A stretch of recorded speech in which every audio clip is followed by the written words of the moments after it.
ঘরোয়া উপকরণ দিয়ে খুব সহজেই মোরগ পোলাও রান্না করে ফেললাম, তাও প্রথমবারের মতো। আমি কখনো এই মোরগ পোলাওটা রান্না করি না, আজকে প্রথমবার ট্রাই করলাম।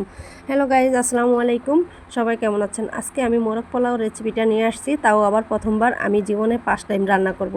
আমার মতে রান্নাটা হচ্ছে কি, আপনার মন যদি ভালো থাকে তাহলে আপনার রান্নাও খুব ভালো হবে, আর আপনার মন খারাপ থাকলে আপনার রান্নাও ভালো হবে না, কারণ আপনার রান্নার প্রতি কোনো ইন্টারেস্ট থাকে না, তাই রান্নার অতটা স্বাদও হয় না। তো আমি আজকে মোরগ পোলাওটা করব। দুইটা আমি চিকেন নিয়েছি 800 গ্রামের।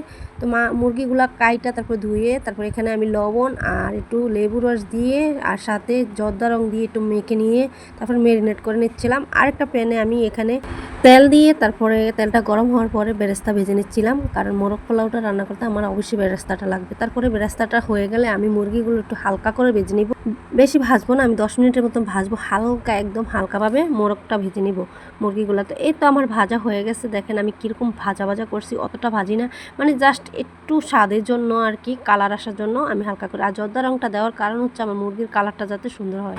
তো মুরগিগুলো উঠাইয়া তারপরে আমি ওই তেলেই তারপরে রান্নাটা করবো। তো এখানে আস্তা মশলা দিয়ে দিলাম, তেজপাতা, গরম মশলা, তারপরে এলাচ, দারচিনি সব কিছু দিয়ে তারপর ভালো করে নেড়ে এখন আমি আদা রসুন বাটা দিয়ে দিলাম, আর দিয়ে দিচ্ছিলাম বাদাম বাটা। এখানে হচ্ছে কাজু বাদাম আর কাঠবাদাম বেটে নিয়েছি, আর বাদাম মেয়ের যে বাটিটা ওইটা ধুয়ে একটু পানি দিয়ে দিলাম। তারপরে আমি বেরেস্তাটা দিয়ে দিলাম। ভালো করে এই মশলাটাকে আমি কষিয়ে নিচ্ছি, একটু সময় করে কষাতে হবে যাতে তেলটা উপরে বেশি উঠে, অতক্ষণ পর্যন্ত কষাতে হবে। তারপরে আমি দিয়ে দিলাম এখানে লবণ পরিমাণ মতো, আর যেহেতু আমার মুরগির মধ্যে লবণ দেওয়া আছে তাই আমি একটু অল্পই দিব। তারপরে দিয়ে দিলাম আমি এখানে ধনিয়ার গুঁড়া দিয়ে তারপরে মশলাটাকে আবার নেড়ে চেড়ে নিচ্ছি। আর এখন দিয়ে দিচ্ছি আমি বিরিয়ানির মশলা।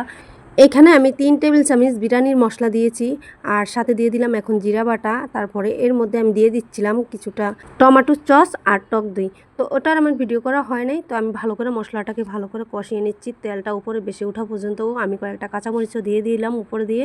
তো এই তো আমি ভালো করে মশলাটাকে কষিয়ে নিচ্ছি।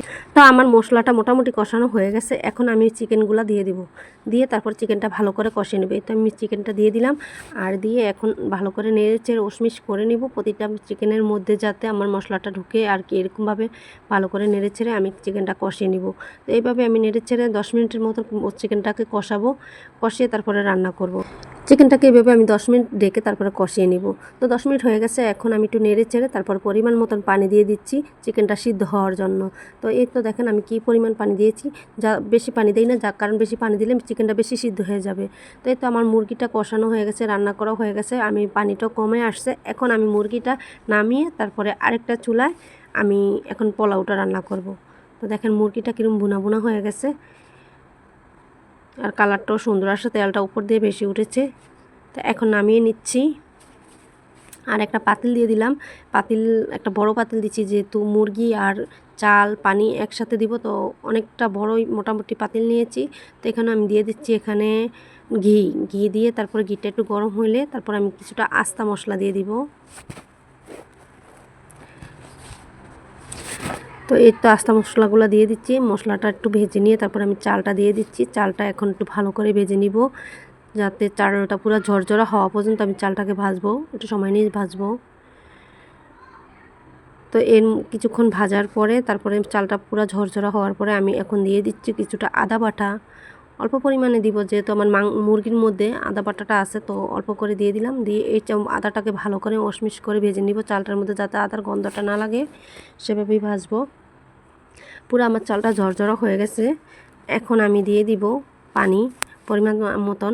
মানে আমি এখানে 1 কেজি চাল নিয়েছি, 1 কেজি চালের মধ্যে 2 লিটারের মতো পানি লাগবে। তো আমি গরম পানি করে নিয়েছি, পানিটা দিয়ে দিলাম। দিয়ে এখন সব কিছু ওশমিশ করে এর মধ্যে আমি দিয়ে দিব লবণ, কিছুটা লবণ দিয়ে তারপরে এখন আবার একটু নেড়ে চেড়ে দিচ্ছি। এখন আমি ঢেকে রেখে দিব এইভাবে 5 মিনিট। 5 মিনিট পরে আবার এই দেখেন মোটামুটি চালটা হয়ে আসছে, আবার একটু নেড়ে চেড়ে দিচ্ছি। তো আবার একটু ঢেকে দিচ্ছি। তো আবার 10 মিনিট পরে আসছি, দেখেন মোটামুটি রান্নাটা চালটা হয়ে আসছে। এখন উপর দিয়ে আমি মাংসটা দিয়ে দিব, চিকেনগুলো দিয়ে দিব। এই যে আমি দিয়ে দিলাম সবগুলা চিকেন, আমি সুন্দর করে দিয়ে দিলাম। এখন এটার একটু হালকাভাবে সবগুলা মানে একটু হালকা নাড়াচাড়া দিয়ে তারপর ঢেকে রেখে দিব, যাতে চালটা পুরোপুরি সিদ্ধ হয়, আর মুরগিটাও বাকি যে টুক সিদ্ধ হয় না ও টুক সিদ্ধ হয়ে যাবে। তো এইভাবে আমি রেখে দিব। ভালো করে দিয়ে দিচ্ছিলাম সব কিছু। এই তো আমি ওশমিশ করে দিচ্ছি আর এভাবে ঢেকে রেখে দিব আর 10 মিনিট। তো এই তো 10 মিনিট পরে আমার রান্নাটা পুরো কমপ্লিট দেখেন।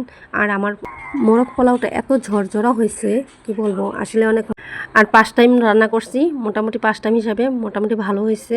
আর আলহামদুলিল্লাহ সব কিছু। তো আপনাদের কাছেও 5 টাইম আমি শেয়ার করলাম। আর উপরে দিয়ে আমি কিছুটা বেরেস্তা ভেজে দিয়েছিলাম উপর দিয়ে ছিটিয়ে। তো এই ছিল আমার আজকে রান্নাবান্না। আজকে তো আপনাদের কাছে কেমন হয়েছে ভিডিওটা অবশ্যই কমেন্টে জানাবেন। আর আপনারা বাসায় ট্রাই করবেন। 5 টাইম রান্না করছি, মোটামুটি ভালো হয়েছে।